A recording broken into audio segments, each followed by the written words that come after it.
జరిగిన విషయం ఏంటంటే, ఎప్పుడైతే వారు ఆ బాహాటంగా అది చూసారో వారందరూ కూడా ఆశ్చర్యపోయారు, వీళ్ళు మన భాషలతో మళ్ళీ. అప్పుడు ఏం జరిగిందంటే, పేతురు అంతమందిలో పేతురు నిలబడ్డాడు. నిజంగా పేతురు ఎంతో పశ్చాత్తాపడ్డాడండి. చాలామంది పేతురు 3 సార్లు అబద్ధమని మనం అనుకుంటాం కదా, అడిగిండు ఆయన.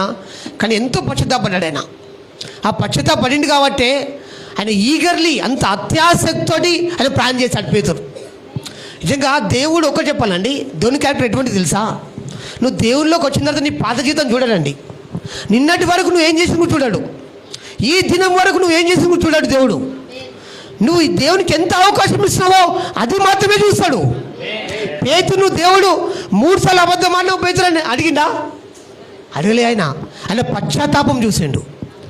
నువ్వు ఈ క్షణం వరకు ఎట్లున్నావో అవసరం లేదు, నువ్వు ఎంత దేవునికి ఆత్మలో నీ హృదయంలో అవకాశం ఇస్తున్నావు, దాన్ని బట్టి